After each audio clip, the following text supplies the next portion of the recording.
The Nintendo 3DS is a fantastic console that offers a unique spin on the 3D technology. There are many great games too, with your Super Mario 3D Land, Metroid Samus Returns, the Zelda games. There's enough to make anyone happy. But you wouldn't consider it a good fit for the horror genre.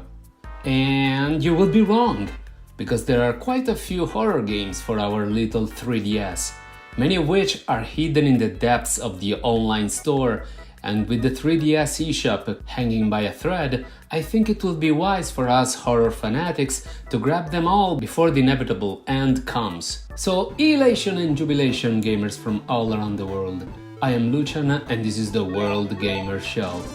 And today we will count down as many horror games for the 3DS as we can find. And be sure to stay tuned until the end, because there are many hidden gems you probably didn't play yet. So, are you ready to explore the depths of the horror underworld hidden in our 3DS?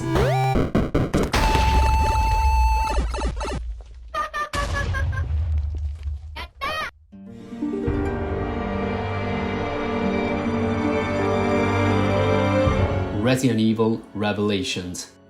I'd say let's get the obvious out of the way immediately, and this is truly the most obvious entry in this list, but that doesn't make it any less important. Actually, this is probably the premium horror experience on 3DS. Not only this is one of the most technically advanced games on the 3DS, but its 3D effect is actually put to quite a good use. On top of that, Revelations also came around during a time of identity crisis for the series, which was becoming less horror and more action. So Revelations took it upon itself to try and remedy things by going back to the series' horror roots, or sort of. While this is still action-focused compared to the original chapters in the series, it is still far more horror than the likes of Resident Evil 5, 6 and even 4 for some aspects. The atmosphere is incredibly tense, with dimly lit rooms, an isolated setting, a cruise ship on the ocean, and even some backtracking. The camera is still over the shoulder, just like in RE4, but this time you can even choose to aim in first person, probably for the sake of accuracy, to accommodate for the smaller 3DS screen, and you can also slowly move while aiming, a first for the series at that time. Revelations also has multiple characters, even though the star of the show and actual main protagonist is our favorite Jill Sandwich Valentine. By the way, this Jill Sandwich thing has been referenced in so many games through Easter eggs and hidden messages, so if you want to know more about it, check out my video that shows off all Jill Sandwich references through the years. You can find it through the link in the description. Anyway, on top of the already excellent main campaign, there is also an extra mode called Raid that incorporates RPG-like mechanics that allows you to improve the characters and their weapons. It basically feels like a whole other full game, honestly. Certainly far better than the bland Mercenaries 3D that also got a standalone release on the 3DS prior to Revelations. Again, if you want to know more about the Raid mode or the Mercenaries mode and how it evolved through the years, I've also done a video about that, and you can find it, guess how, through the link in the description. So yeah, you can really tell I love Resident Evil. And there's a lot to love in Revelations too. Being the big production that it was, this one got a physical release as well, under the new shiny title of Resident Evil Revelations. No, just kidding, that was just a typo. But anyway, it also got re-released numerous times on home consoles for a beautiful HD experience and with additional content. But it is on the 3DS that this game impresses me the most technically. And it is really incredible to see how much Capcom got right so early in the 3DS's life, just less than a year after the console's launch. So bottom line, this one is a must-play.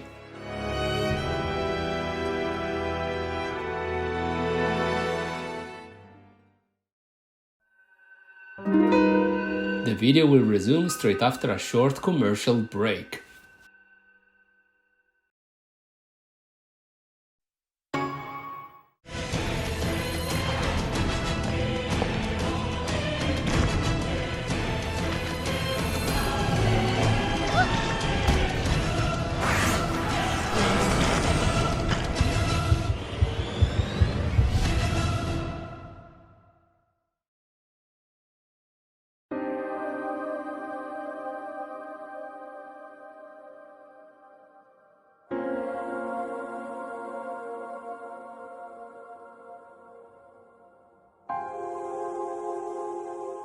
Spirit camera. Now this is something different. Not necessarily good, but different for sure. So first things first, you should know that this is a spin-off of the Fatal Frame Project Zero series, and this should ring a bell for all true horror games fanatics. However, the next thing you should know is that this is an augmented reality game. This means that you use the camera on your 3DS and then the action occurs with whatever camera is looking at as the background. The objective is to use the camera obscura to catch some ghosts that hide within your room, or whatever room you're in at the moment. This is actually a pretty neat concept that perfectly fits the lore of the game.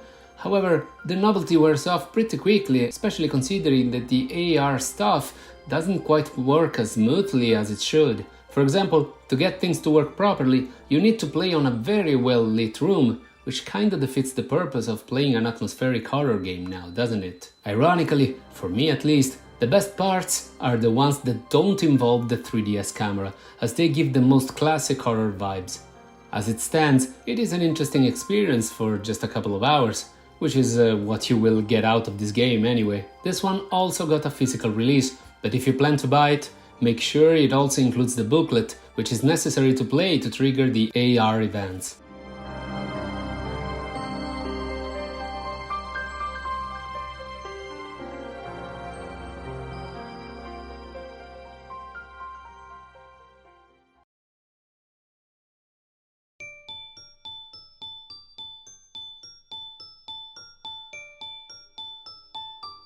Corpse Party.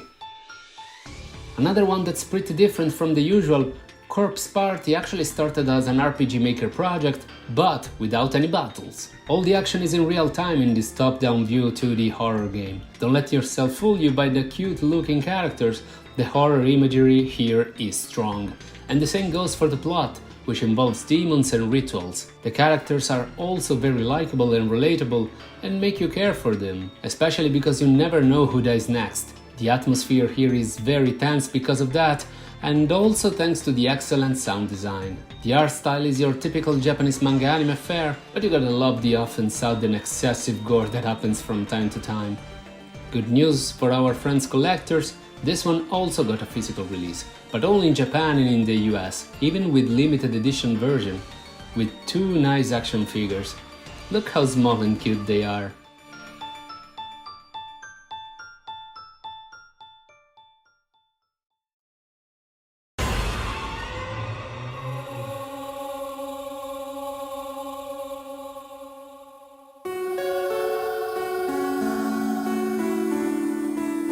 Dementium Remastered.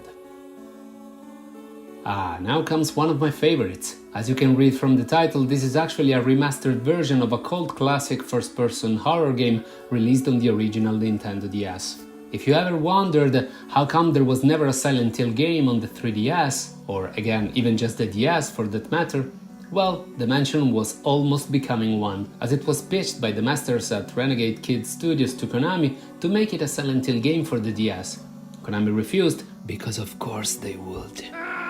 But thankfully this didn't stop Renegade Kid from continuing the development of Dementium and its sequel, both on DS. Enter Dementium Remastered, now in widescreen and with 3D capabilities, which further enhances all the good qualities of the original version, such as an incredible atmosphere, awesome graphics, smooth gameplay, and excellent sound design of the weapons. Truly one awesome package that doesn't get talked about nearly enough in my opinion. It was one of my favorite original DS games, and I love it even more on the 3DS. If you want a physical version, you can only get it for the original DS, as the 3DS remaster is a digital exclusive sadly. There were plans to remaster also the awesome Dementium 2, but those got cancelled, even though you can play an HD version on PC through Steam. But also consider that the 3DS is backwards compatible, so you can still play it in there.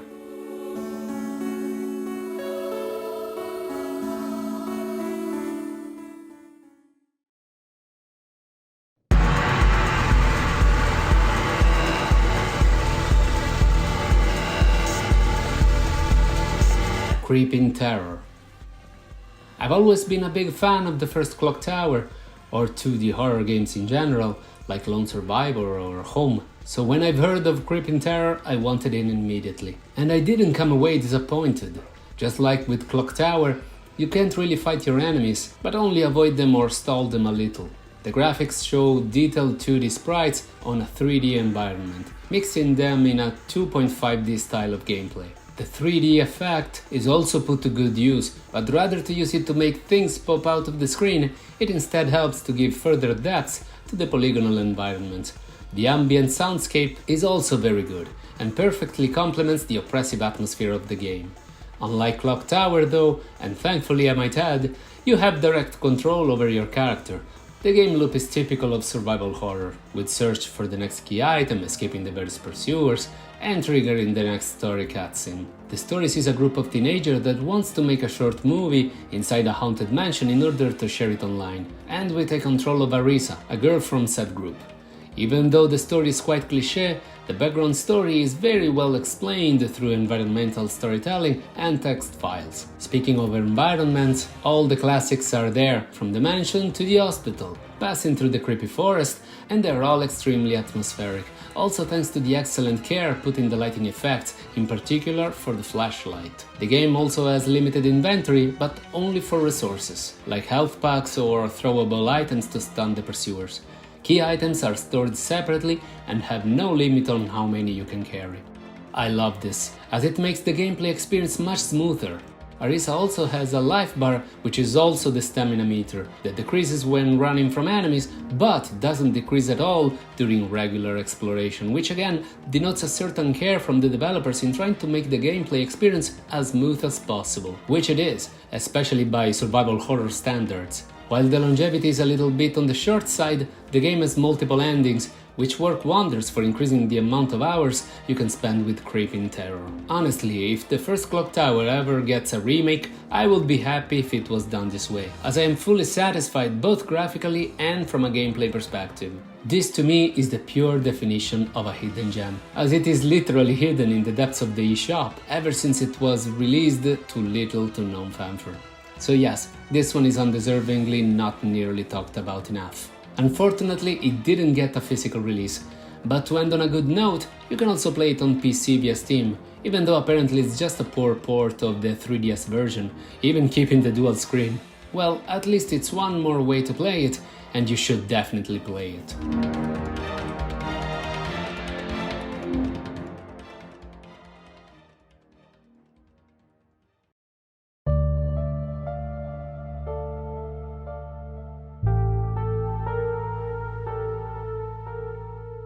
Silver Falls, 3 down stars. 3 down stars. 3DS, okay, of course.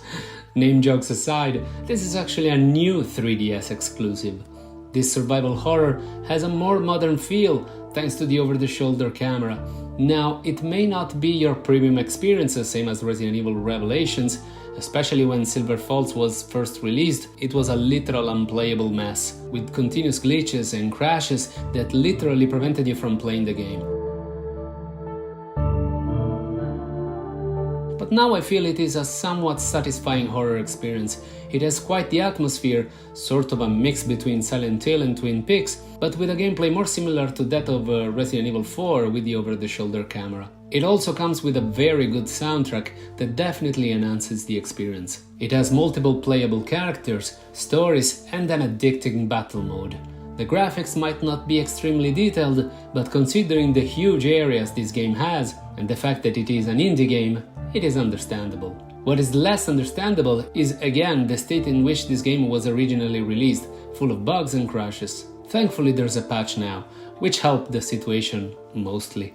So all things considered, maybe at the steep price that it goes, I wouldn't exactly jump on it at first chance, but it goes on sale every now and then, so I think in that case it is definitely worth a try. There is also a free demo laying around in the eShop if you want to try it out for yourself first. Sadly though, there is no physical release for this one, so once it's gone for good.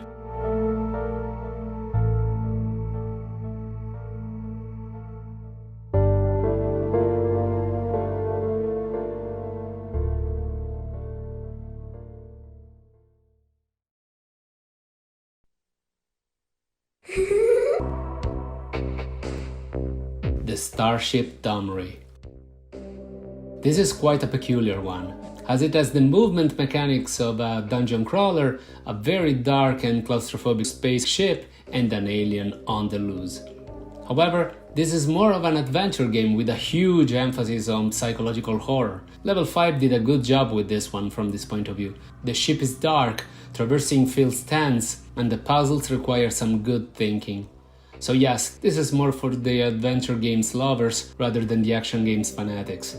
Depending on your skill, you might end up backtracking more than necessary, which with the slow and cumbersome movement can feel a tad tedious, especially because you can't even strafe, but the satisfaction will leave a dumb smile on your face once you manage to overcome all the puzzles and obstacles presented your way.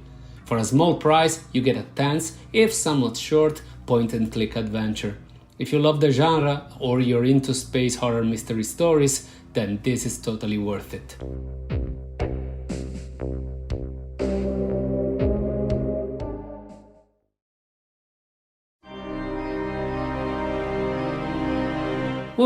Well, this was quite a ride.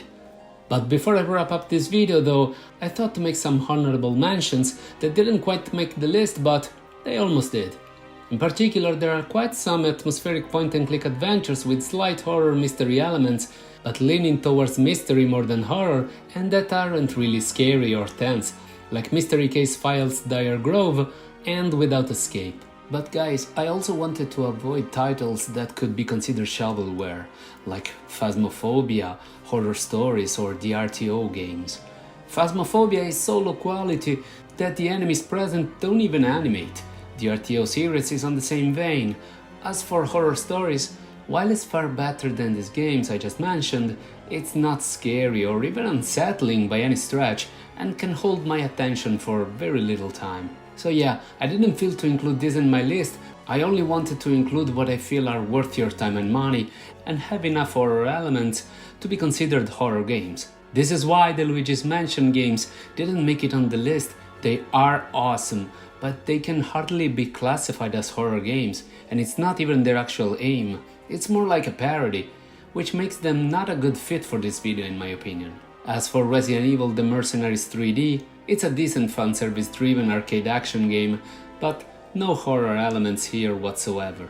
Lastly, I feel that a particular honorable mention goes to the whole original Nintendo DS horror library, because I remind you that the 3DS is backwards compatible with all DS games, so you can play awesome horror games like the outstanding port of the original Resident Evil and the 2D games. But there are even more horror games than just this.